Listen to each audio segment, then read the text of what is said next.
Oke, shalom Bapak Ibu Saudara. Boleh angkat tangannya. Saya melihat wajah-wajah yang penuh dengan sukacita, wajah-wajah yang diberkati oleh Tuhan. Pagi hari ini kita mau siap beribadah, memuji muliakan nama Tuhan. Amin. Saya mengajak Bapak Ibu Saudara untuk boleh menyapa kanan kirinya terlebih dahulu. Selamat pagi, selamat beribadah, Tuhan memberkati. Haleluya. Kita mau datang ke hadirat Tuhan. Kita mau mengucap syukur untuk kebaikan di dalam kehidupan kita. Kita mau ingat kembali pengorbanannya, penebusannya di dalam kehidupan kita. Tuhan yang mati di kayu salib, seharusnya kita karena dosa-dosa kita, tetapi Tuhan dengan inisiatif sendiri, dengan karena kasihnya yang begitu besar buat kita, rela mati buat kita, menebus segala dosa kesalahan kita. Sehingga pagi hari ini kita mau bersyukur untuk kebaikannya, bersyukur untuk kasihnya yang luar biasa itu. Kita ambil satu terus sejenak. Mari kita ingat kembali kebaikan Tuhan itu, bahwa Tuhan tidak hanya mati kayu salib buat kita, tetapi Tuhan menunjukkan kuasanya. Dia bangkit, Dia hidup, bahkan Dia naik ke surga, menyediakan tempat yang terbaik buat kita. Tidak hanya itu, Tuhan juga mengirimkan penghibur buat kita, yaitu Roh Kudus yang selalu beserta dengan kita. Roh Kudus yang selalu ada di dalam hati kita. Mari naikkan ucapan syukurmu pada Tuhan, bahwasanya Dia sungguh baik, kasih setianya untuk selama-lamanya. Terima kasih Tuhan, terima kasih. Terima kasih Yesus, terima kasih. Pagi hari ini Tuhan kami bersyukur. Kami sungguh bersyukur dan kami bangga punya Allah seperti Engkau, Allah yang setia, Allah yang tidak pernah meninggalkan kami, Allah yang penuh dengan kasih. Walaupun kami berdosa Tuhan, tapi Engkau Allah yang setia, Allah yang penuh dengan kasih. Engkau tidak pernah meninggalkan kami, bahkan Engkau rela mati buat kami, menebus segala dosa kami. Dan kami milik-Mu selamanya Tuhan. Kami sungguh bersyukur Tuhan, kami sungguh bersyukur. Pagi hari ini kami mau datang memuji menyembah Engkau. Kami mau datang meninggikan nama-Mu Tuhan pagi ini. Biar Roh-Mu saja yang mengurapi setiap kami Tuhan. Ibadah ini milik-Mu, hadirat-Mu nyata di tengah-tengah kami Tuhan. Dan kami boleh merasakan, menikmati kebaikan-Mu di dalam kehidupan kami. Terima kasih Tuhan, terima kasih. Di dalam nama Tuhan Yesus, kami siap untuk beribadah, kami siap untuk memuji, memuliakan nama-Mu. Haleluya, amin. Kita beri tepuk tangan, seru-seru yang terbaik buat Tuhan kita. Kita memuji nama Dia, sebab kita bangga memiliki Allah seperti ini.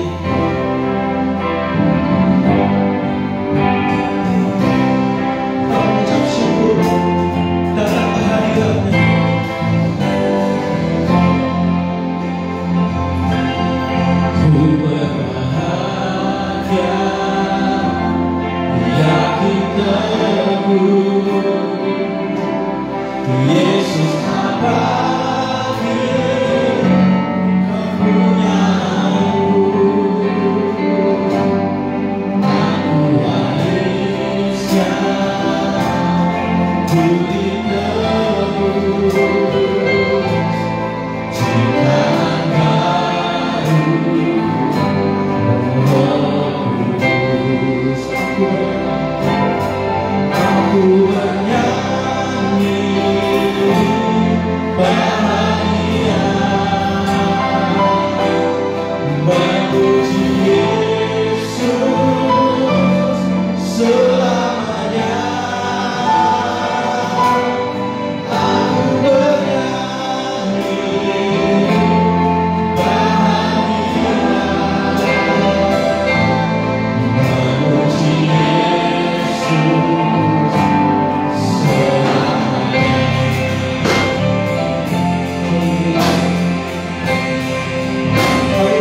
Kami bahagia, kami bangga, kami bersyukur punya Allah seperti Engkau Tuhan.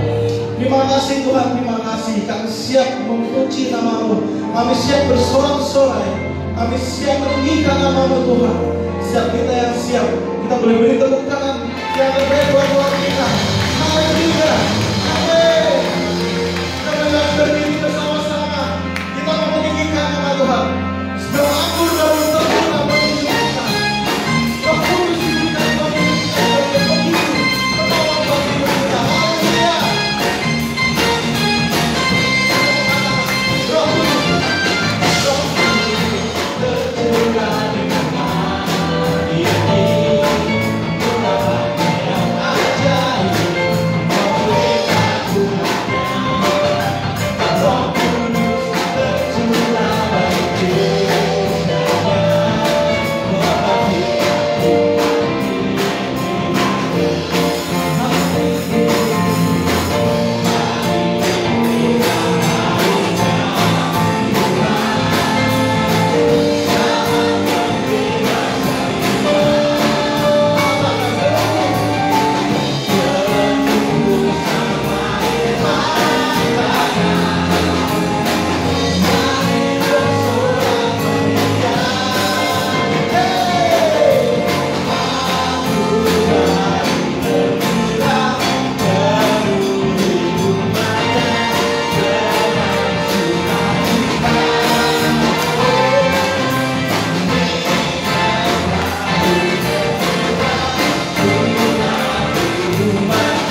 tetap dalam hadirat Tuhan. Kuasanya yang sungguh luar biasa, kuasanya yang membangkitkan kita. Sehingga saat kita datang menyembah Tuhan, mujizat pasti terjadi, mujizat pasti nyata di tengah-tengah kita. Karena darah-Mu Tuhan, karena pengorbanan-Mu di dalam kehidupan kami, kami telah ditebus, kami telah diselamatkan. Kami mengucap syukur dan menaikkan pujian Kami. Saat ku masuk ke hadirat-Mu, bawa persembahan ke tempat kudus-Mu, pujian ku naikkan, sembah ku berikan bagi-Mu Allah yang mulia. Kau layak aku menghampiri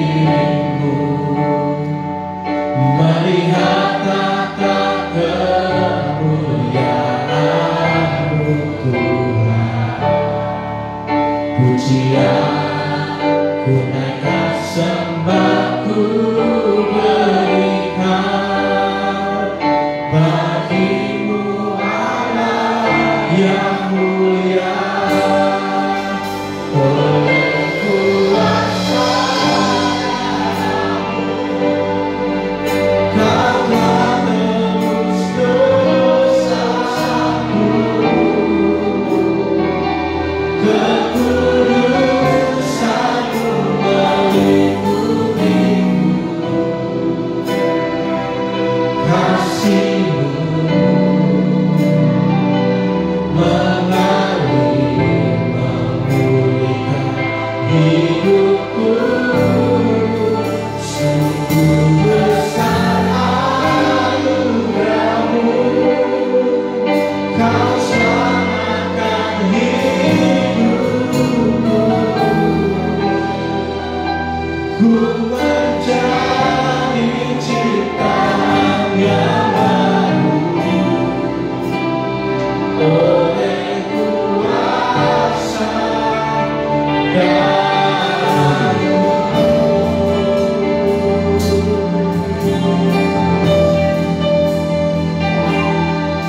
Terima kasih.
Ku menjadi ciptaan yang baru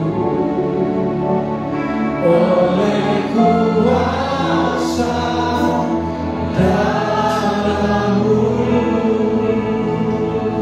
Ku menjadi ciptaan yang baru oleh kuasa darah-Mu. Ku menjadi ciptaan yang baru oleh kuasa darah-Mu.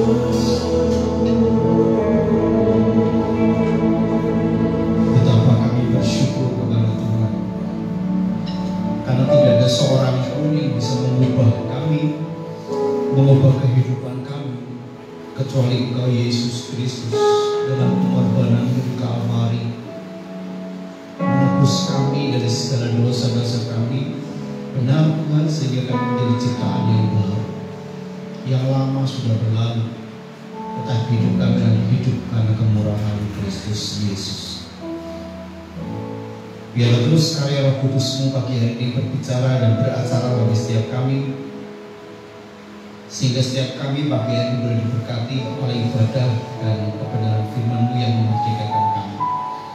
Terima kasih Tuhan, buka hati kami, pikiran kami, supaya kami tundukkan kepada kehendak Tuhan melalui firman-Mu. Ajar kami, didik kami sesuai dengan kebenaran firman. Di dalam nama Yesus Kristus yang siap mendengar firman bersama berkata, amin. Shalom Bapak Ibu. Yang diberkati Tuhan, angkat tanganmu, lambaikan. Yes, Tuhan berkati semuanya. Tepuk tangan untuk Tuhan juga. Ya, Tuhan baik bagi kita. Amin. Saya bersyukur melihat wajah-wajah diberkati Tuhan yang luar biasa. Kita semua dalam kasih karunia Tuhan. Hari ini hari spesial. Memang ada perjamuan kudus yang kita akan laksanakan, tetapi mungkin agak padat acara hari ini karena ada penyerahan anak. Dua keluarga pagi hari ini menyerahkan anaknya. Ada keluarga Pak Juli, ada keluarga Mas Aan. Ya, memang sengaja anak-anak dari belakang dulu. Nanti waktu didoakan baru semua dibawa masuk ke depan. Ya. Bapak dikasih Tuhan, bersyukur bahwa tanpa direkayasa, kemarin Mbak Ayu sudah berbicara soal anak. Hari ini dilengkapi lagi dengan penyerahan anak. Saya tahu ini semua tidak ada yang sia-sia, tidak ada yang kebetulan, karena Tuhan pasti memberkati kita dengan firman-Nya. Amin. Pagi hari ini kita akan belajar dari satu tema yang berjudul Anakku Titipan dari Tuhan. Kurang kaya. Anakku titipan dari Tuhan.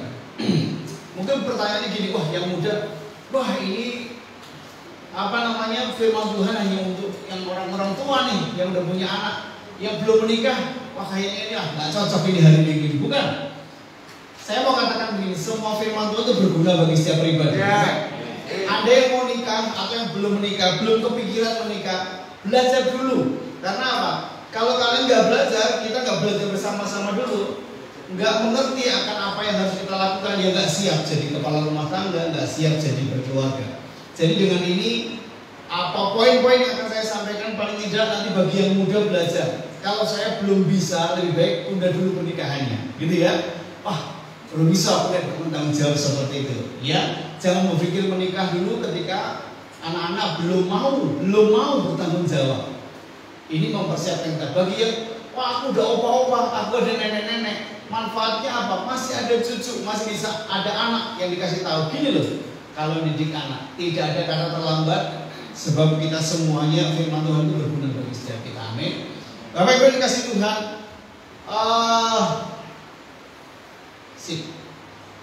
Nah, Bapak Ibu perhatikan bersama-sama ketika kita ada pertanyaan, siapakah anak itu? Wah, lucu-lucu. Saya memang cari yang lucu-lucu ya. Agak senyum, ganteng, cantik gitu ya. Saya sisi foto anak-anak itu lucu-lucu. Nah, tolong jawab dengan tegas dan lugas beberapa pertanyaan yang saya ajukan ke depan. Siap ya? Ada suaranya? Katakan hey. Hei. Mantap ya. Jadi bisa jawab ya. Yang muda boleh jawab, tetapi yang suami istri harus lebih keras jawabannya daripada yang muda. Dan nanti yang muda yang lebih keras, yang tua bilang, oh mau ngakoni gue gitu ya. Tetapi yang tua yang lebih keras. Yuk, pertanyaan pertama, apakah anak adalah sebuah kutukan? Tidak. Pak Yos, pertanyaannya kok kutukan? Iya. Saya melihat betapa ada orang tua memperlakukan anak dengan luar biasa kayak musuh gitu loh. Gara-gara kamu ini loh keluarga kita miskin loh gitu kan ya. Ada ibu tuh yang mengandung, oh sakitnya bukan cuma 9 bulan sampai mau mati gara-gara kamu ya. Anak itu sebuah kutukan. Nah, pertanyaan ini muncul menyegarkan kita. Apakah anak adalah sebuah kutukan? Ya. Pertanyaan yang kedua. Apakah kehadirannya karena tidak disengaja? Tidak. Kok lemes? Apakah kehadirannya karena tidak disengaja? Tidak. Kenapa gambarnya ini? Apakah pas lomba balap karung tiba-tiba jatuh terus keluar anak? Enggak kan ya? Event 17 Agustus keluar tiba-tiba jatuh terus wah ini mujizat. Enggak. Setiap orang pasti merindukan, setiap pasangan pasti merindukan. Jadi anak itu kehadirannya disengaja. Enggak ada yang kepleset jatuh tiba-tiba ada anak. Ada ya? Oke, yang berikutnya pertanyaan. Apakah dia merupakan berkat? Apakah dia merupakan berkat? Ya. Nah, kalau ada anaknya di sebelahnya tuh, kamu adalah berkat. Nah, kalau ada anaknya tuh ya di situ ya. Nah, pertanyaan berikutnya, yuk jawab. Siapakah yang meminta anak supaya hadir dalam keluarga saudara? Oh ibu koi, sejauh ibu kok bapak anak ya? Wah ini mulai konflik ini nanti. Siapa yang meminta anak supaya hadir dalam keluarga Bapak Ibu? Saya bareng-bareng ya. Saya enggak kok ibu itu anjalo gitu. Tidak, semua menginginkan suami dan istri. Nah, kemudian pertanyaan ini muncul. Siapa yang paling bertanggung jawab mengasuh dan mendidik anak-anak? Istri kan memang istri. Nah ini mulai nih. Ayo, lagi ya pertanyaan ini mulai mengganggu hubungan suami istri ya. Satu, siapakah yang paling bertanggung jawab mengasuh dan mendidikan anak? Orang tua bersama-sama ya Bapak Ibu ya. Penggawe bareng, dididik bareng-bareng.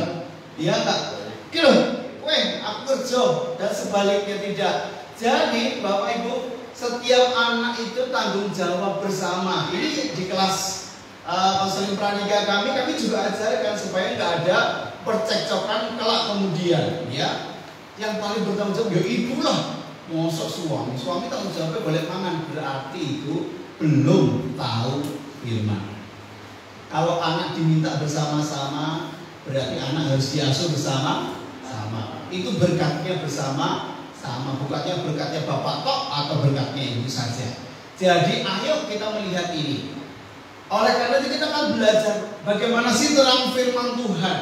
Anak itu adalah apa? Sehingga kita memahami benar bahwa yang pertama, menurut firman Tuhan, anak adalah berkat Tuhan. Katakan bersama-sama. Anak adalah berkat Tuhan.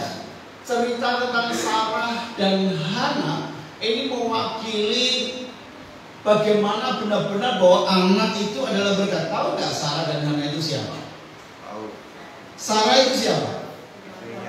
Istrinya Abraham. Ya. Perhatikan dalam Kejadian. Ya, kita Kejadian itu menceritakan begini.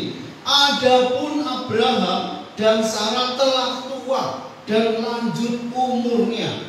Dan firman Tuhan mencatat Sarah telah mati haid. Ada kemungkinan nggak orang yang haid bisa melahirkan? Tidak ada. Ya, selesai, nggak ada harapan. Tapi pikirkan, kalau Allah sudah berjanji, maka Allah tidak pernah mengingkarinya. Allah selalu menggenapinya, walaupun usianya senja. Akhirnya, yang namanya Sarah mengandung dan melahirkan anak ketika usianya berapa? 91 tahun. Kayak sembahyang kita 91 tahun melahirkan dan menggendong. Wah itu buyut, canggah, Kata siapa kan gitu ya? Enggak, anakku.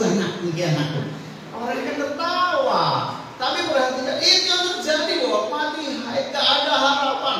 Tetapi perhatikan, Allah memenuhi janjinya bahwa Allah berkuasa. Dan ini berkat bagi Abraham.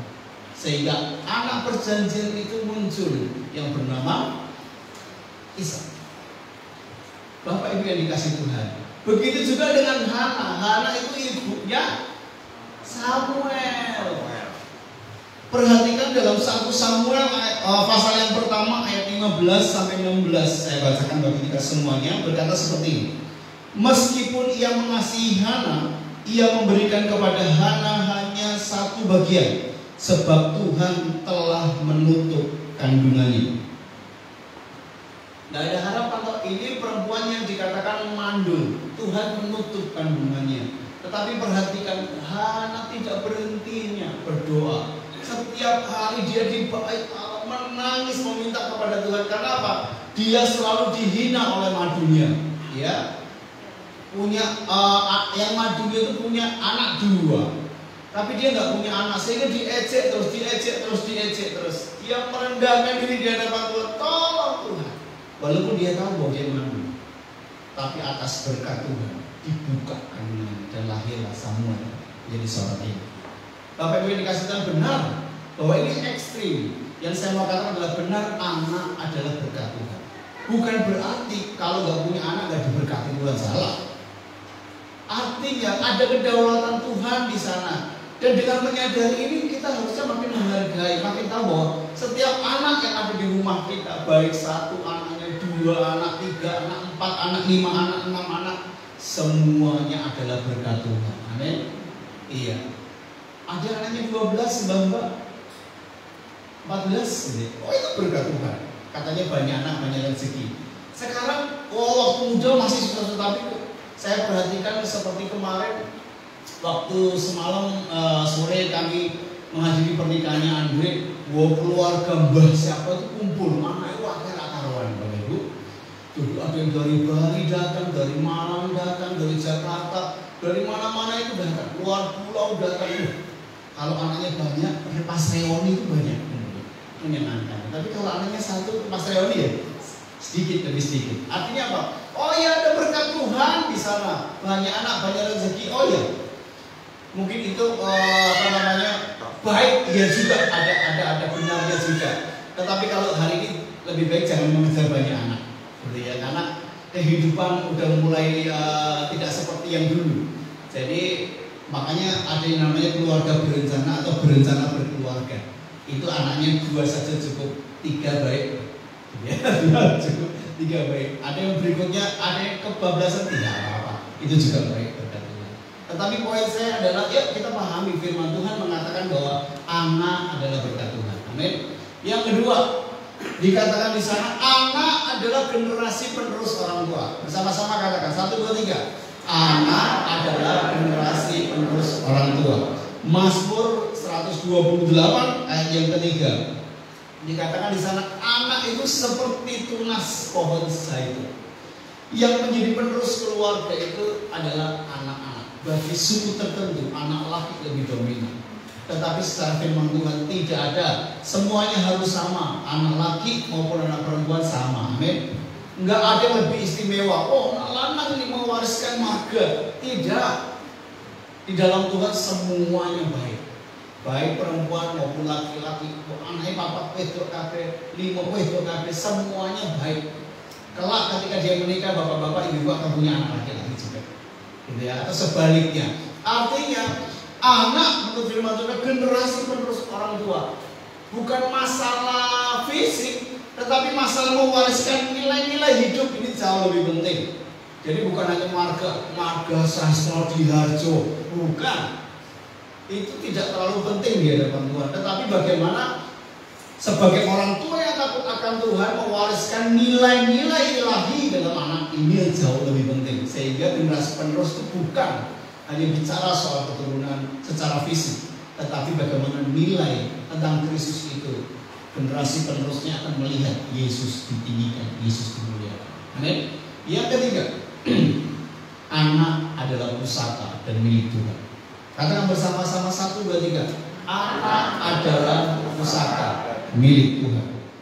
Natsya berkata, sesungguhnya anak-anak laki-laki adalah milik pusaka daripada Tuhan, dan buah kandungan adalah suatu upah. Artinya di sini bukan hanya laki-laki, perempuan berarti bukan pusaka, enggak. Ingat, konteks penulisan Alkitab adalah masyarakat di sana menganut patrialisme. Artinya yang dihargai itu laki-lakinya, yang perempuan enggak. Kalau di Minahasa, perempuan, materialisme. Jadi perempuan menjadi tokoh yang utama.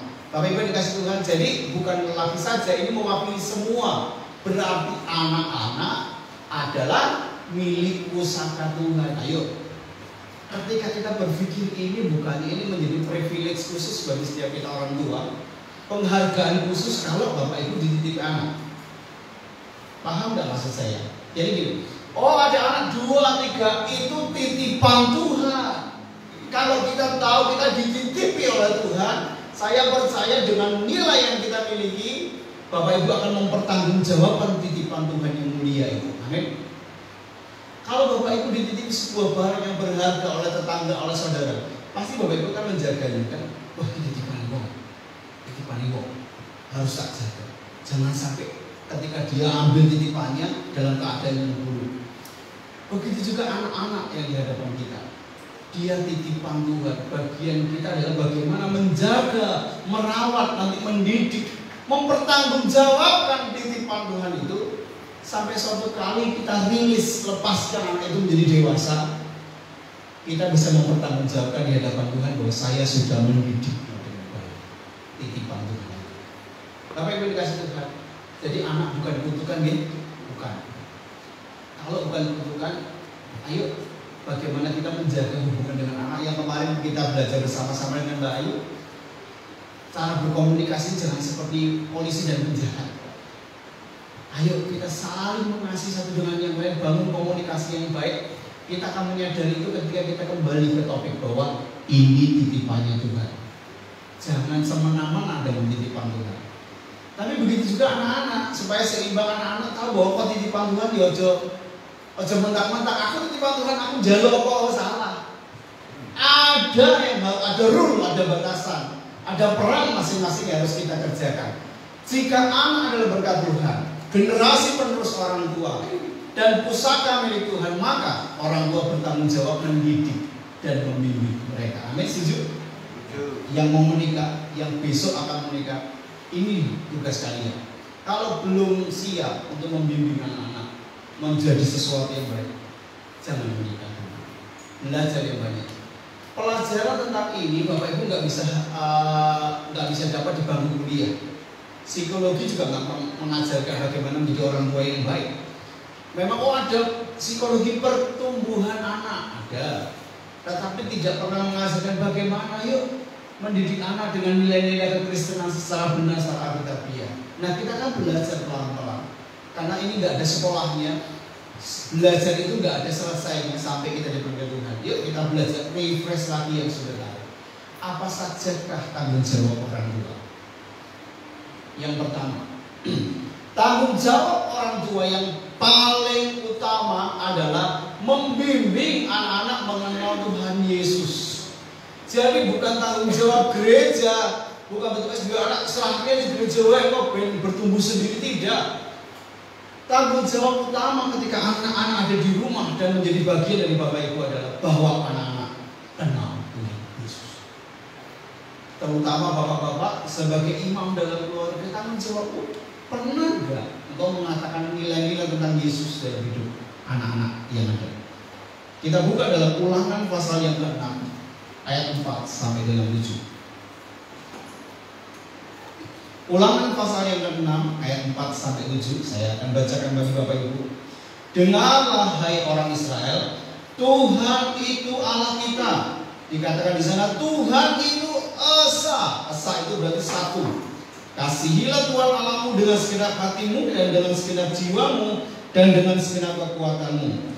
Apa yang kuperintahkan kepadamu hari ini haruslah engkau perhatikan. Perhatikan ayat yang ke-7.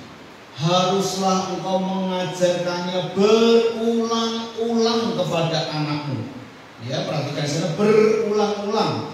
kepada anak-anakmu dan membicarakannya apabila engkau duduk di rumahmu, apabila engkau sedang dalam perjalanan, apabila engkau sedang berbaring, apabila engkau bangun.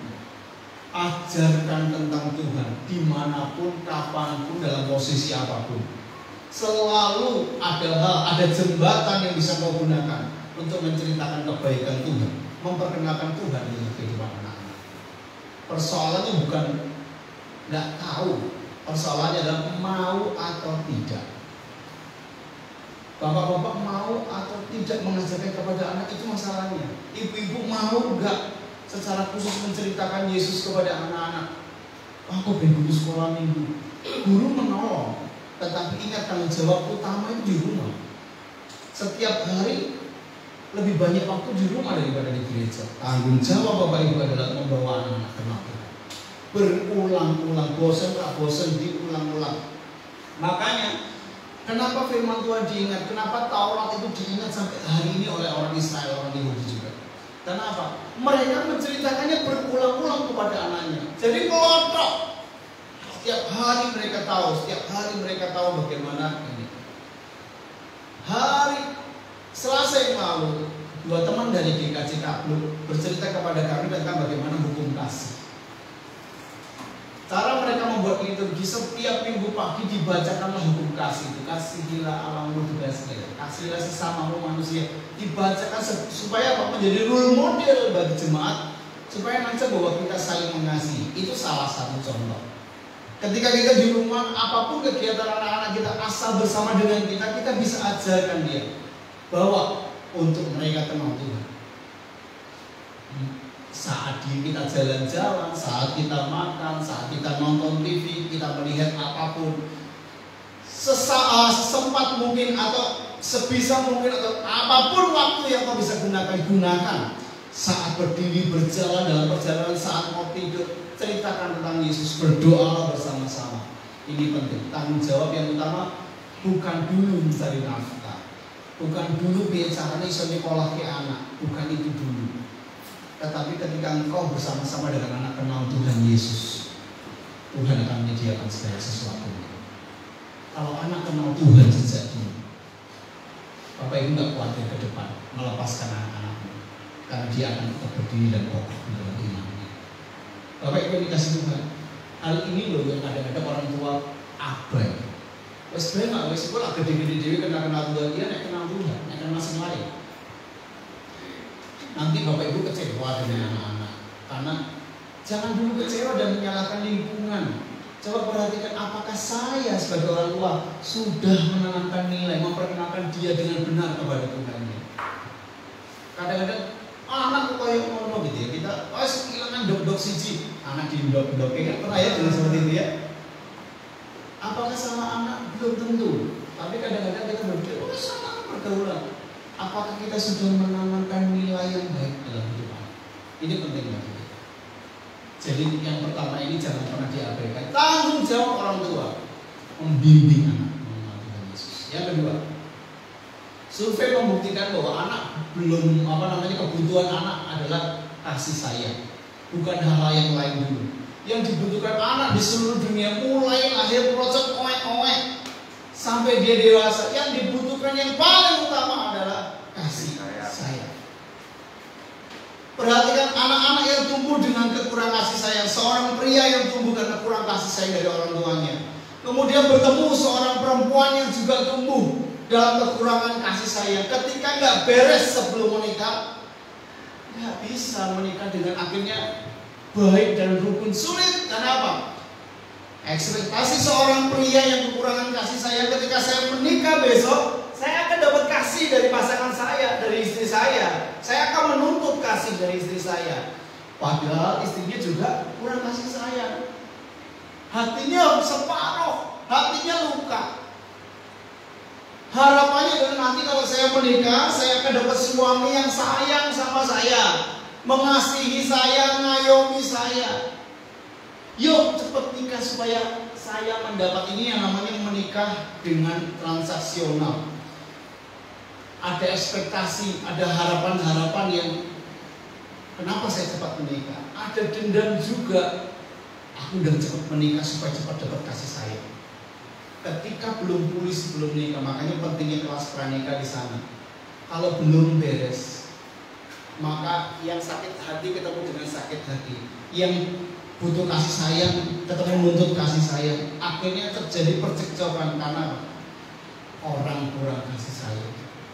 Bapak Ibu, nats yang saya ambil ini luar biasa. Saya akan bacakan bagi Bapak Ibu sekalian dalam 1 Korintus pasal yang ke-7.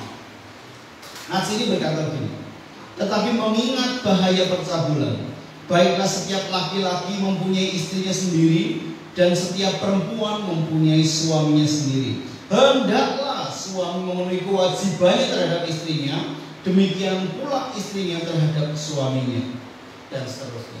Bapak Ibu kasih Tuhan, lupa kok natsnya tentang suami istri? Iya, saya mau katakan gini. Bukti bahwa Bapak Ibu mengasihi anak-anak, bukti bahwa bapak-bapak sayang kepada anak-anakmu, bukti bahwa ibu-ibu, istri-istri sayang kepada anakmu adalah cuma satu caranya, yaitu mengasihi bapaknya anak atau mengasihi ibunya. Gak ada cara lain. Dunia mengajarkan, oh ya nek sayang anak ya apa-apa untuk anak. Aku kerja itu soal yang anak. Gitu ya, bapak-bapak keluar kota olah-olah untuk anak, ibu-ibu belanja olah-olah untuk anak. Bikin kesisuk mana dia apa ya? Ya anak, gitu loh. Alah bapaknya rasa durus. Ada loh yang ngomong gitu Bu, mesake jadi bapak-bapak tuh ya. Wes kerja, mangannya gak digatekke gitu ya. Sepentingnya anak-anak, bapak lah gampang buka kulkas masak dewe, gitu. Itu keliru, maaf ya ibu ya, keliru. Firman Allah tadi mengutamakan yang utama bagi seorang suami adalah istrinya, nggak dicatat anaknya loh ya. Yang terutama bagi seorang istri adalah suaminya, bukan anaknya. Jangan ada anak di antara kita, gitu ya. Gara-gara anak satu lahir semua fokus ke anak. Ini yang membuat akar problem rumah tangga muncul. Iya tak? Contoh nih, wah Mbak Vicky mulai lahir. Oh, semua fokusnya kan anak ganteng-ganteng dewe, anak ganteng-ganteng dewe gitu ya. Bapaknya kerja ke bengkel, ngene-ngene gitu, orang diganteng-gantengi anaknya seganteng banget. Tetangga datang, iya ampun gantengnya tahun ini, semua tertuju ke bayi. Ada yang sakit. Lah aku ki opo mbak, apa gitu ya? Kerja yang ini, sing diusi mangane anaknya terus gitu ya. Ini contoh. Tapi itu realitanya bahwa ada begitu banyak orang yang penting anaknya, yang penting anaknya. Bapaknya rasa diurus, bisa ngurus anaknya dewi. Kayaknya baik, tetapi menurut firman Tuhan di dalam ini keliru. Seorang suami yang nomor utama dalam keluarga adalah istrinya. Seorang istri yang nomor utama adalah suami. Sebab begini Bapak Ibu, ketika suami dan istri saling mengasihi, spirit kasih sayang ini berbuah kepada anak-anak. Jangan dibalik, nggak bisa. Kalau orang tua saling mengasihi, anak-anak itu otomatis di dalam rumahnya nyaman, betul nggak? Dulu kayak bapak ibu guyonan, sayang-sayangan, ya ampun betapa damainya. Yang kedua, ketika bapak ibu saling mengasihi, anak itu punya role model. Sesuk nek aku duwe keluarga, aku meh kaya papa mama. Masa gini, besok kalau mau juk rumah tangga pengennya belajar seperti apa? Aku pengen kayak Pak RT ya, keluarga aku. Bukankah dari kasih sayang suami istri inilah anak-anak besok ketika berumah tangga mengidam-idamkan atau sudah mempunyai konsep dalam benak bahwa sesok aku berkeluarga, aku membuat seperti keluarga aku ini loh, harmonis, indah, saling mengasihi, semuanya enak, ngomongnya enak. Anak buat model. Tapi kalau cuma kira terus membuat anak itu secara psikologis itu nggak nyaman, nggak aman. Lebih baik keluar atau di kamar mengurung diri, karena daripada keluar di ruang tamu ketemu bapak ibunya takut kena peluru nyasar. Kalau bapak ibu pikiran anak sing kena daripada anak kena aku tak dolan. Ini bahaya. Anak melihat, mencontoh orang tuanya. Kalau hari ini ada yang berkata begini, makanya suami-suami atau istri berkata, Pak, Gimana aku bisa mengasihi anak? Aku ini harus jadi anak, gak pernah dikasih orang tuaku. Hari ini harus dipulihkan. Engkau punya Yesus Kristus yang mati di Kalvari dan mengasihi. Mungkin gak ada lagi orang tuamu yang memeluk engkau. Bapak-bapak gak bisa lagi, wah bapak wes mati, kapan aku dipeluk bapakku? Tetapi ada Yesus Kristus Bapa dari atas segala Bapa yang baik. Mintalah kasih dari Tuhan supaya kau bisa mengasihi istri dan anak-anak. Jangan defisit kasih. Memang kalau orang defisit kasih ya nggak bisa mengasihi. Itu tadi saya bilang, pria kurang kasih saya, wanita kurang kasih saya, nggak bisa mengasihi dengan segenap hati karena aku diri butuh. Kita butuh kasih Kristus di dalam hidup kita supaya kita bisa mengasihi keluarga. Amin. Ini penting. Memang kayaknya sederhana kasih sayang, tetapi kalau Bapak Ibu kurang kasih sayang, Bapak Ibu nggak bisa ekspresikan kasihmu kepada anak-anak, nggak bisa ekspresikan kasihmu kepada pasangan. Bapak Ibu dikasih Tuhan, cara yang terbaik mengasihi anak-anak adalah kasihilah pasanganmu. Apa yang kau kasihi, apa yang kau lakukan, buah dari itulah yang akan dirasakan anak-anak bahwa anak-anak merasa dikasihi karena lihat orang tuanya saling mengasihi. Ketika dibalik ibu-ibu mengasihi anak, bapak-bapak mengasihi anak, buah hubungan suami istri tidak akan menjadi baik. Jadi ini perlu kita segarkan kembali bahwa kebutuhan anak adalah kasih sayang. Mulailah dengan mengasihi pasangan Anda masing-masing. Anak-anak yang dikasih Tuhan, tolonglah orang tuamu. Ketika memang ada keributan di rumah, yuk belajarlah menjadi pendamai. Maklumi bahwa tidak ada orang tua yang sempurna. Amin. Doakan orang tuamu supaya terus melalui doa-doamu dijawab bahwa papa mengasihi mama, mama mengasihi papa. Kalau engkau cuek, pokoknya di kamar mengurung diri, yang penting aman, salah. Tanggung jawab keharmonisan keluarga adalah tanggung jawab bersama. Setuju? Bukan hanya tanggung jawab satu pribadi, tetapi dimulai dari suami istri harus memberikan kasih kepada pasangannya. Berarti Bapak Ibu, saya lihat wajah-wajah yang mulai, aduh sulit ya. Tapi itulah yang memang mengajarkan kasihlah supaya kita bisa mengasihi anak-anak kita. Bukan memberikan sesuatu hadiah atau apapun. Ini yang paling penting. Yang ketiga, orang tua harus jadi teladan. Teladan itu berbicara jauh lebih keras daripada ribuan kata-kata. Ini yang sering kali kita dengar. Ngomong sebanyak nasihat apapun, tetapi anak-anak adalah peniru yang terbaik. Anak-anak akan menirukan apa yang orang tua lakukan, bukan apa yang orang tua katakan. Oleh karena itu penting kita perhatikan. Bapak-Ibu dikasih Tuhan, yuk kita memberikan teladan dalam hal apa? Satu, dalam hal rohani. Kalau bapak-bapak pengen, ibu-ibu pengen bahwa ada nilai Kristus, anak-anak rajin ibadah, dimulai dari bapak ibu yang rajin ibadah. Dalam hal rohani jenengan tertarik gitu ya. Di rumah dilihat, oh tertarik dalam hal suka nyanyi bersama-sama lagu rohani, suka berdoa bersama-sama. Ketika anaknya melihat orang tuanya, oh ya baca Alkitab. Kalau orang tua nggak tertarik dalam hal yang rohani, anak-anak bekerja terlalu keras untuk dia memulai tertarik dalam hal yang rohani. Memang ada saatnya anak-anak dijamah oleh Tuhan dan hidupnya berubah. Tapi sebelum itu tiba, sebenarnya tanggung jawab kita memberikan teladan. Hal yang rohani dulu yang pertama. Yang kedua, berikan teladan kejujuran. Siapa kita sebenarnya, ini integritas juga. Sehingga anak-anak memiliki nilai kejujuran. Ini yang mahal, terutama orang Kristen.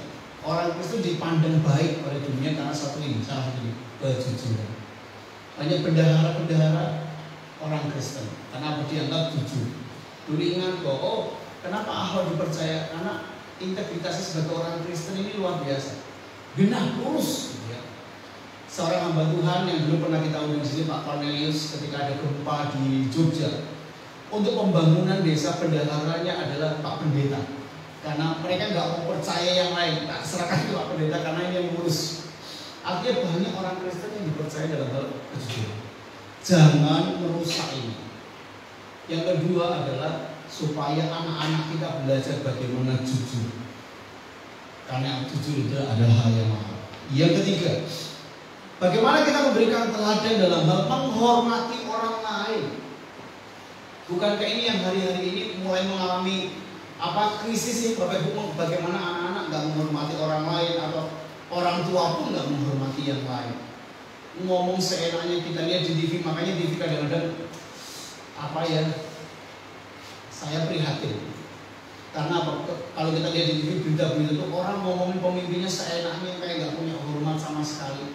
Kalau ngomongin Pak Jokowi seperti nggak punya hormat, seperti Jokowi itu tetangganya atau tukang becak. Tidak ada rasa hormat sama sekali. Saya nggak mau nggak bisa merubah mereka, tetapi Bapak Ibu bisa merubah dalam diri kita dan keluarga kita. Amin. Salah satu yang paling sederhana adalah begini. Orang tua, Bapak Ibu, coba perlihatkan bagaimana engkau menghormati orang tuamu. Maka anak-anak akan tahu bagaimana menghormati Bapak Ibu. Kalau orang tuanya masih ada.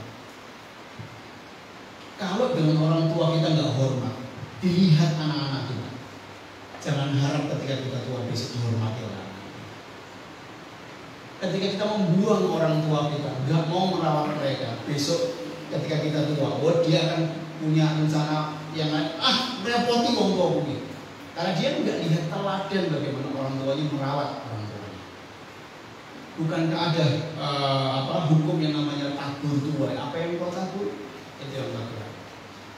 Selagi masih ada orang tua, tunjukkan bahwa kita hormat kepada orang tua kita, respect kepada orang tua kita, supaya kelak ketika kita tuh menjadi tua, anak-anak kita juga menghormati kita dengan baik, melayani kita dengan baik.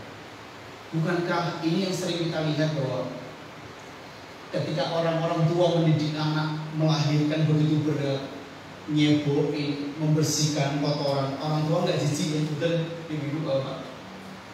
Tapi berapa banyak ketika orang tua menjadi tua dan butuh perawatan, anak-anak jijik. Ini namanya mengalami penurunan nilai yang luar biasa. Betapa anak-anak memilih untuk babysitter kayak naik sisukih babysitter, naik kesana duit, gitu ya. Apa yang dilakukan? Ibunya diomelin, orang tua dirawat merepoti, gitu ya. Kita akan maki-maki, marah-marah. Bahkan saya pernah dengar dia bentak-bentak orang tuanya. Ayolah kita mulai mengerti, kita mulai menghargai. Dulu orang tua kita merawat kita, nyeboin kita, nggak pernah risih. Sekarang ketika mereka butuh, kenapa kita harus menjadi risih? Orang tua kita juga. Kalau kita pandai memperlakukan orang tua, anak kita akan pandai memperlakukan kita. Amin. Berarti yang ngomong teladan itu berarti ya. Tapi inilah firman Tuhan, ayo hormati orang lain. Mungkin tidak orang tua, mungkin saudara yang lain. Bagaimana kita menghormati? Istri-istri menghormati suaminya apa tidak? Anak-anak akan lihat bagaimana mama menghormati papa itu bagaimana. Bagaimana papa menghormati mama itu bagaimana. Anak-anak juga lihat. Seringkali tanpa disengaja atau tanpa berpikir panjang, ada hujatan-hujatan, ada pelecehan-pelecehan secara verbal, ngomong yang melecehkan bapaknya, suaminya, istri melecehkan suaminya, suami melecehkan istri dengan perkataan gitu ya. Dasar kue didengar oleh anaknya. Ini teladan. Gitu ya. Nanti rumah tangga konflik itu harus gitu ya. Nanti anak itu akan menimbulkan seperti itu di rumah. Hati-hati. Ikuti, berikan teladan yang baik. Yang berikutnya teladan tentang sopan santun. Kita paham semua bagaimana ada tamu, kita bertamu di tempatnya orang, kita makan di tempatnya orang. Kita harus memberikan contoh kepada anak-anak kita. Nek ngomong ya ojo maruk walaupun makanannya enak gitu ya. Kita harus kasih contoh. Tapi pangannya gitu ya nang kabeh. Tidak harus langsung sego sak ketapruk, lalu sak ketapruk. Aku beragas sih, enggak nanti akan gitu ya. Nanti kalau ke rumah orang saya bawa resep. Anaknya gitu ya, bapak ibunya yang makan sama anaknya besok ke rumah orang bawanya resep. Teladan itu berbicara lebih keras ketika kita menghargai orang lain, bertamu dilihat orang lain. Bagaimana respon kita kepada semuanya itu dilihat oleh anak-anak kita. Yang terakhir, bagaimana teladan mengasihi. Ini penting. Tadi sudah kita bahas. Berikutnya, apa sih tanggung jawab orang tua? Mendidik anak sesuai firman Tuhan. Amsal 22 ayat 6. Yuk kita baca sama-sama. 1, 2, 3. Didiklah orang muda menurut jalan yang patut baginya. maka pada masa tuanya pun ia tidak akan menyimpang daripada jalan itu. Nah, pentingnya mendidik anak. Selagi ada anak di rumah, didiklah. Tujuannya bukan hari ini, tapi kelak dia tidak akan menyimpang dari jalannya. Mau nggak kita kerja keras hari ini, didik anak kita, kasih nilai-nilai yang benar. Tadi pertanyaan, beberapa pertanyaan yang ke atas tadi, siapa yang paling bertanggung jawab? Gitu ya. Kita jawab bersama, orang tua yang paling bertanggung jawab. Tapi berapa banyak hari ini anak-anak diberikan tanggung jawabnya kepada babysitter, kepada pembantu, bahkan dititip-titipkan. Tapi ketika dia besar, dia tumbuh tidak seperti nilai dari orang tuanya marah. Kau itu apa ibu tuh nak? Kamu nggak seperti bapak, sikapnya gini. Lupa bahwa waktu kecil dititipin. Yang didik orang lain, yang memberikan nilai adalah orang lain. Kita melupakan itu, tapi kita menuntut nilainya sama dengan kita. Halo, nggak make sense, nggak masuk akal ini. Jadi begini Bapak Ibu, minta anak tidak salah, tapi yang pikirkan, besok sing didik siapa ya? Anak ini besok bertumbuh dengan siapa ya? Suami istri bekerja, sibuk, setengah mati. Terus nanti kalau punya anak satu kan, kalau punya anak dua dia dididik siapa? Oh, masih ada mbah yang sehat. Nanti karakternya seperti mbahnya. Betul ya? Nanti ketika jadi loh, bapakku suami begini sikapnya, istri begini sikapnya, loh anaknya begitu, iya anaknya baik. Sekedar ilustrasi, beberapa waktu si Abel kecil ya, sempat diasuh oleh Mbak Edi. Itu masih kecil tuh omongannya udah epes, ngomongnya udah kenceng, persis Mbak Edi. Gitu ya, contoh. Dia akan meniru siapa yang mendidik dia. Omongannya kayak apa, banternya tere kayak apa, ditiru gitu loh. Karena itulah nilai yang di sana. Bapak Ibu dikasih Tuhan. Ayo kita didik. Hari ini kita bekerja keras mendidik anak kita supaya kelak dia tidak lari dari jalan kita.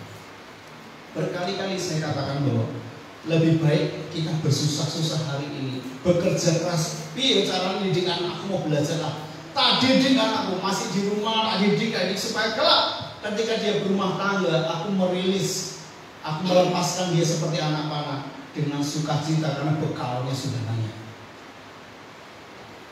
Didiklah anak muda menurut jalan yang patut baginya, maka pada masa tuanya pun ia tidak akan menyimpang dari jalan itu.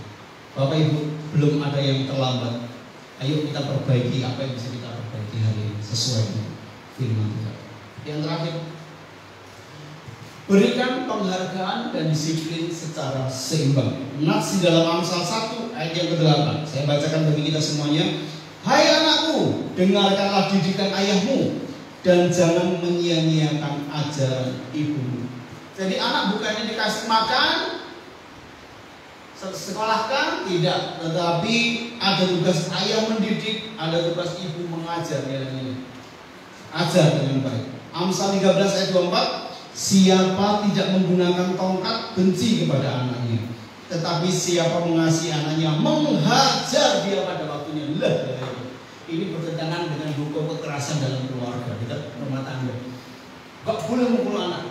Firman Tuhan mengatakan ada waktunya anak-anak. Jadi ada tongkat yang harus disiapkan, tongkat disiplin. Kalau anak-anak salah harus dipukul pada usia tertentu.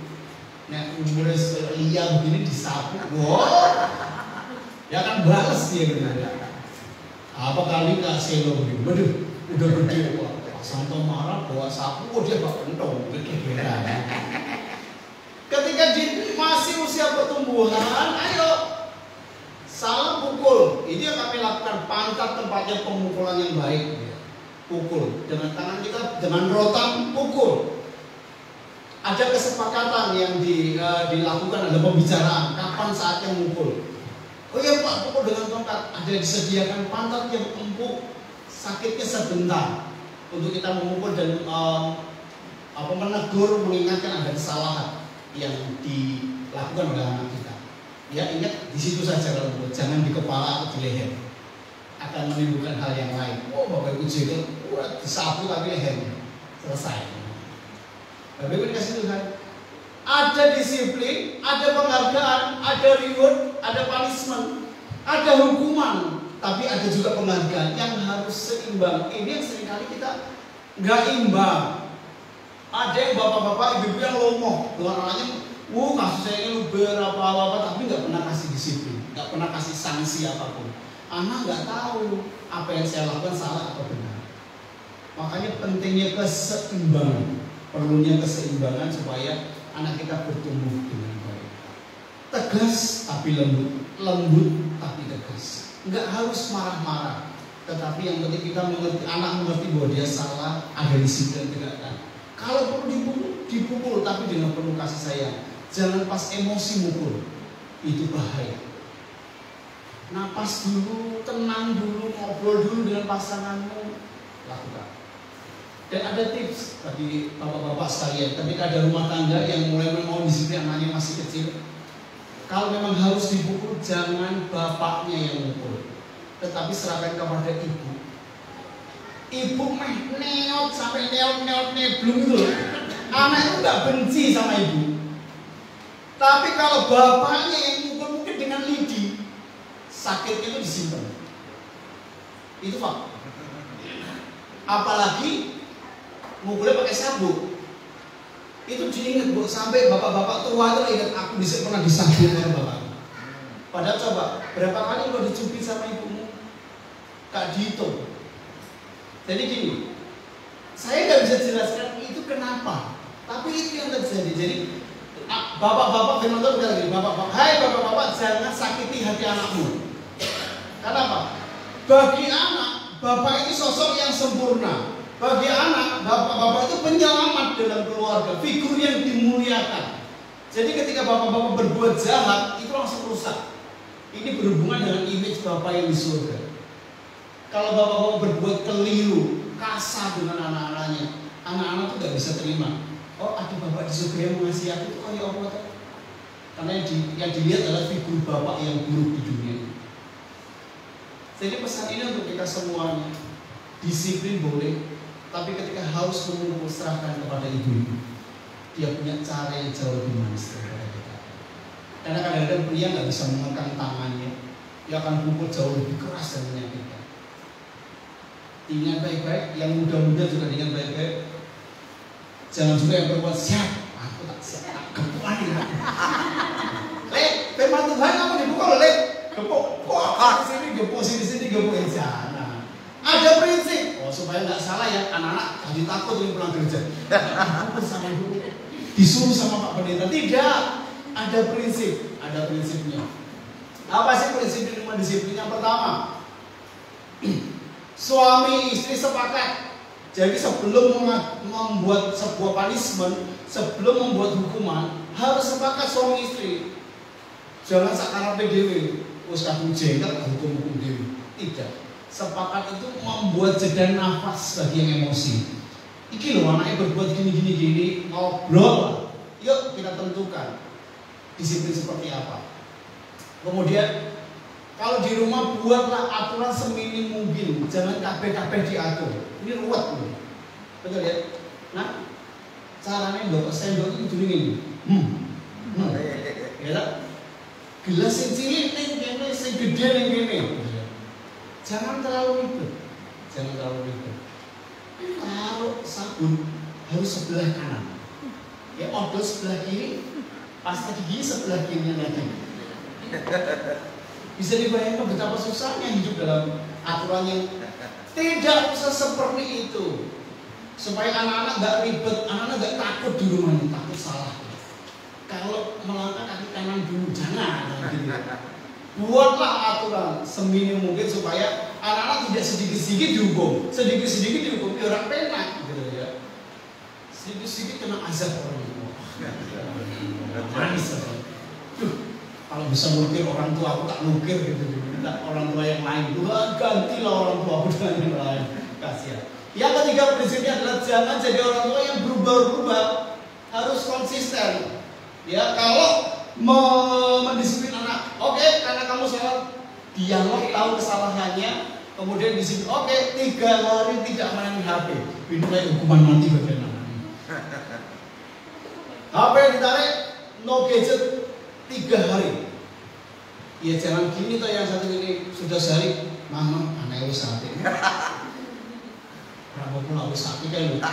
Kau limunan, nah gitu ya. Sepakat jangan berubah-ubah ketika anak tahu bahwa orang tuanya berubah-ubah, dia tahu bahwa aku tak begini, dia punya model. Awalnya apa dia musik-musik gitu ya. Wah jadi dikusut-kusutkan, kalau nggak kusut dia lemes-lemes dia kusut gitu ya. Supaya pak orang tua kasihan. Sakit bu, anak ibu, kesana. No, nggak main HP 3 hari nggak mati. Contoh di situ bahwa jangan berubah-ubah, stay di situ. Ini membuat anak tahu disiplin bapak dan ibunya di situ. Yang keempat, prinsip mendisiplin adalah beritahu pelanggaran yang dilakukan anak. Jangan tiba-tiba sini orang pukul, jebret, ini nopo bisa jadi kan gitu ya? Nggak tahu ya. Tiba-tiba ibuku marah, wah ini ya, wah, pukul dua ya. Saat jenak ini nopo tadi. Anaknya seperti disambut bedek di siang bolong. Duduklah, tadi dikatakan sepakat ngobrol dulu, anak dipanggil, diajak ngomong, ditanya, benar nggak dia melakukan ini, kenapa dia melakukan itu, tahu nggak kalau salah, sehingga ketika salah kita punya aturan kalau salah harus disiplin, siap ya terima disiplin. Itu oh iya saya salah, saya siap disiplin, gitu ya. Jangan hajar dulu, ngomongnya carry. Itu yang membuat anak-anak sakit hati bapak ibu. Anak terluka dan diingat sampai kapan orang salah kok dikepuki gitu ya. Hati-hati. Beritahu pelanggarannya, sepakat buat sebuah punishment. Setelah itu, nah ini makanya harus seimbang. Setelah engkau mendisiplin anak, engkau menegur anak-anak, ciptakan hubungan yang baik sesudah mendisiplin.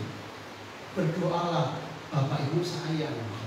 Cuma bapak ibu tidak suka dengan pelanggaran. Jadi yang ditolak itu perbuatan salahnya, tapi anak tetap disayang. Gitu ya. Ciptakan hubungan yang baik. Jangan ada dendam di antara kita.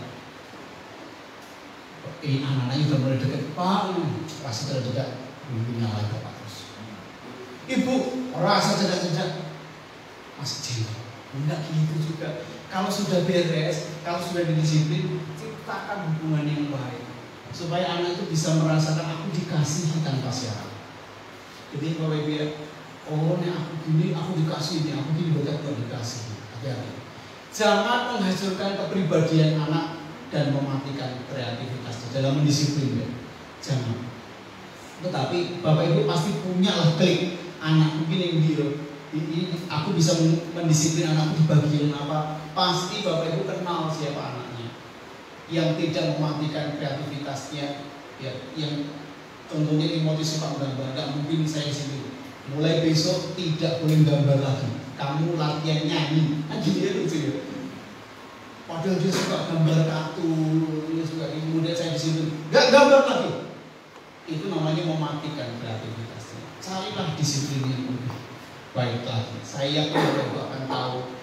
Dan semua yang saya ceritakan, semua yang saya sampaikan ini, biar ini membekali setiap kita, yang tua, yang muda, yang mau menikah, yang siap untuk berumah tangga, belajar dulu ini. Kalau mau siap, lakukanlah. Kalau nggak siap, berdoa supaya mempersiapkan diri, belajar bersama-sama. Amin. Saya mengundang kedua pasangan suami istri beserta anak yang akan diserahkan boleh maju ke depan. Kita akan berdoa bersama-sama untuk keluarga Bapak Juli yang akan menyerahkan anaknya yang kedua bernama Gabriela Giona Gritgiawa, sama dengan anaknya yang pertama ya, Korji 4G ya, Gabriela Giona Gritgiawa. Yang kedua keluarga Bapak Pracoyo Rahadian akan menyerahkan dua anaknya sekaligus. Yang pertama Miracle Axela Rahadian dan Brian Maverick Rahadian.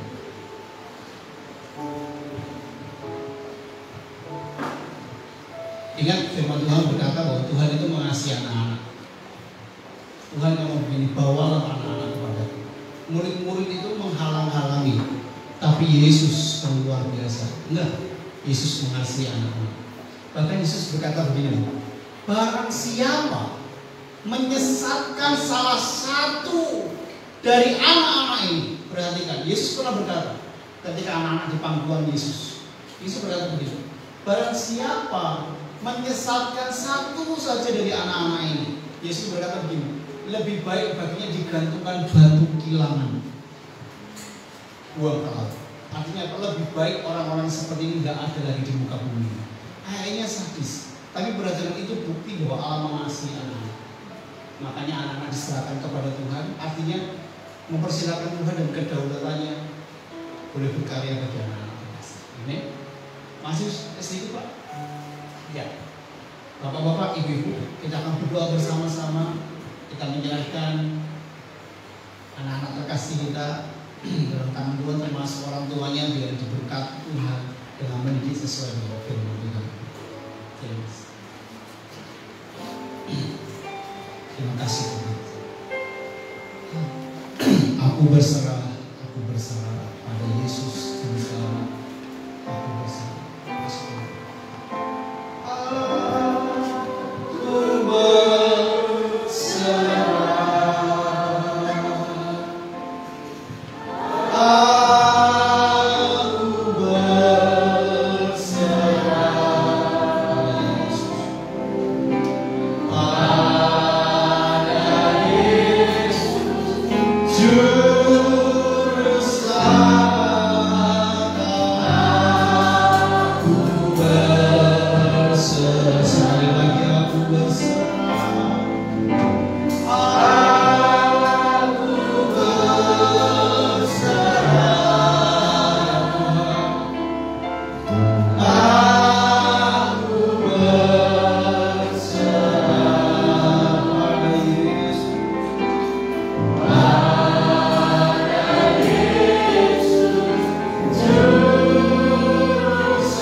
keluarga ini, sehingga melalui keluarga ini juga nama Tuhan dipermuliakan, anak-anak bertumbuh dengan sehat, bertumbuh dalam segala kecukupan dan kemurahan Tuhan, karena Tuhan memberkati keluarga ini.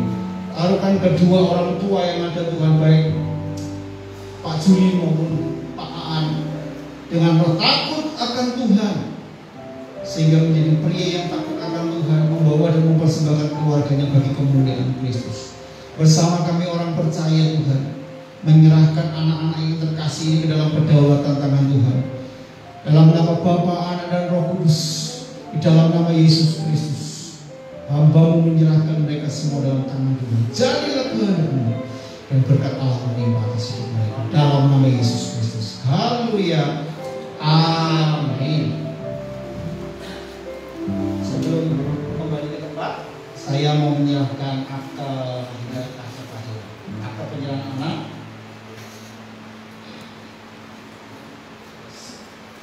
kepada pasangan dan keluarga. Tuhan berkati ya. Sehat selalu.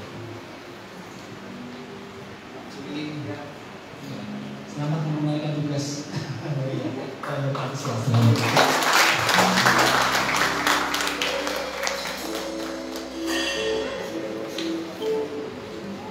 Bapak Ibu yang dikasih Tuhan, mari kita persiapkan roti dan anggur kita. Kita akan bersama-sama masuk dalam perjamuan persekutuan dengan tubuh Kristus dan darah Kristus.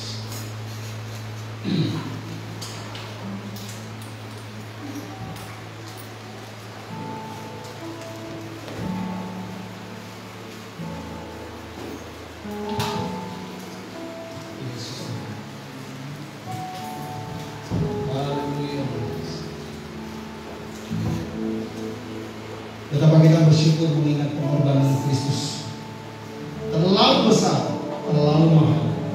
Kita nggak bisa membalasnya kecuali dengan bersyukur dan hidup ini berbagi dan berdoa. Telah kulihat bukti kasih, Kau menderita, nikmati siang ini. Bersyukur kepada Tuhan dengan darah-Mu, Kau selamatkan-Ku, kini ku hidup menyenangkan-Mu. Sekali lagi, telah kulihat bukti kasih-Mu.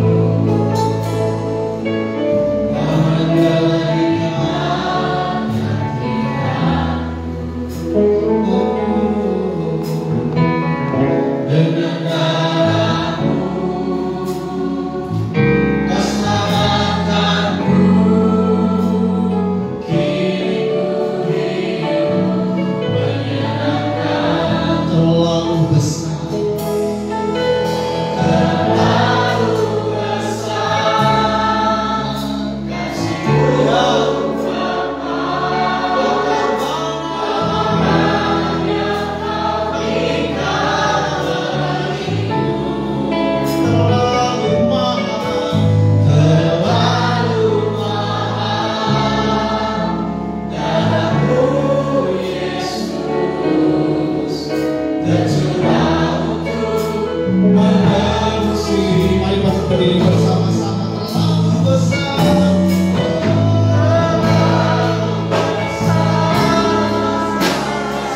kita menjunjung tinggi pengorbanan Kristus. Dia mati supaya kita beroleh hidup. Dia harus menderita sengsara supaya kita memiliki kemenangan demi kemenangan terhadap persoalan-persoalan kita. Ditanggungnya di Kalvari. Semua karena kasih-Nya kepada kita. Kami bersyukur Tuhan, kami bersyukur kebaikan kita. Aminkan firman Tuhan dan kita makan bersama-sama. Firman Tuhan berkata, sebab apa yang telah kuteruskan kepadamu telah aku terima dari Tuhan, yaitu bahwa Tuhan Yesus pada malam waktu Ia diserahkan mengambil roti, dan sesudah Ia mengucap syukur atasnya, Ia memecah-mecahkannya dan berkata, inilah tubuhku yang diserahkan bagi kamu, perbuatlah ini menjadi peringatan akan aku. Kita makan bersama-sama dengan bersyukur dalam nama Tuhan Yesus Kristus.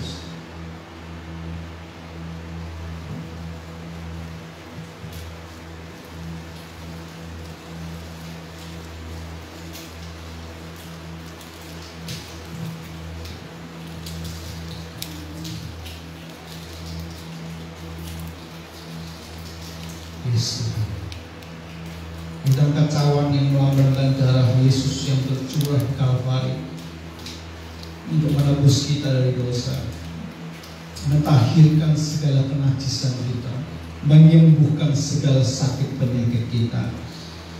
Terima kasih Tuhan. Terima kasih Tuhan. Hanya Engkau Tuhan yang mau menderita dan darah-Mu sampai tercurah karena kasih-Mu kepada kami. Kami bersyukur Tuhan. Terima kasih untuk pengorbanan Kristus. Firman Allah berkata, demikian juga Ia mengambil cawan sesudah makan, lalu berkata, cawan ini adalah perjanjian baru yang dimeteraikan oleh darah-Ku. Berbuatlah ini setiap kali kamu meminumnya menjadi peringatan akan Aku. Sebab setiap kali kamu makan roti ini dan minum cawan ini, kamu memberitakan kematian Tuhan sampai Ia datang. Kita minum bersama-sama dalam nama Tuhan Yesus Kristus.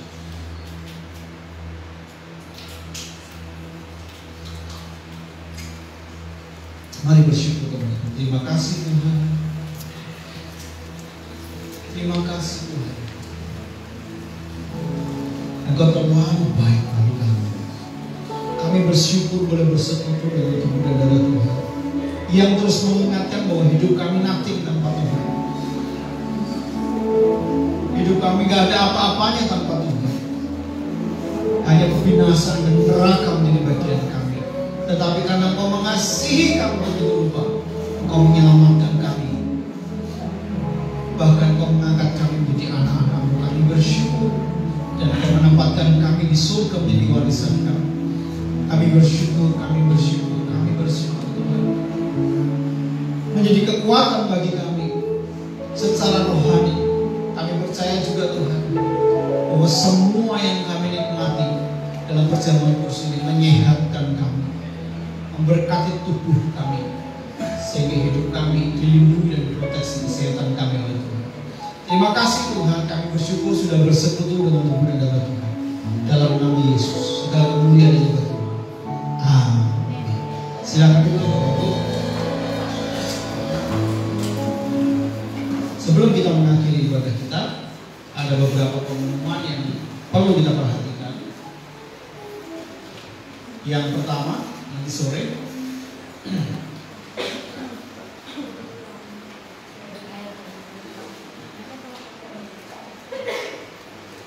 ya, ada sekolah minggu jam 4:30 sore di ruang serbaguna. Ujian Miss Maya, firman Tuhan Miss Chris. Next.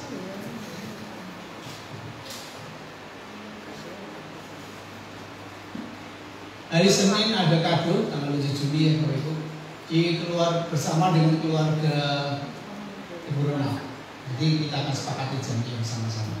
Hari Selasa ibadah wanita Maria, ujian dilayani Ibu Adi, doa syafaat Ibu Irawan, konsumsi Ibu Asri, firman Tuhan Ibu Restiono, tempat ruangan serbaguna jam 6:30 seperti biasa ya. Hari Rabunya ada kelas Langsung ya. Hari Kamis ibadah pria Ayub, tempat di ruang serbaguna. Nanti petugas menyusul.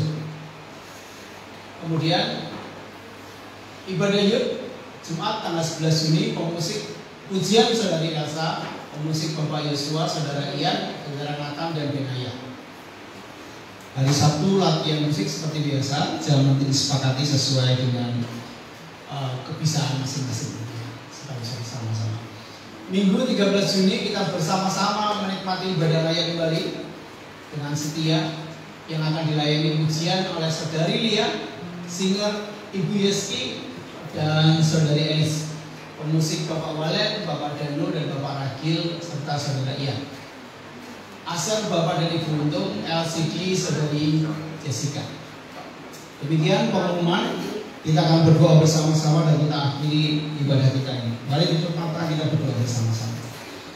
Tuhan, kami bersyukur buat kasih sayang Tuhan. Terima kasih untuk ibadah yang diberkati Tuhan. Sebelum kami mengakhiri ibadah kami, hamba-Mu berdoa Tuhan, biarlah Engkau yang memproteksi kesehatan setiap jemaat.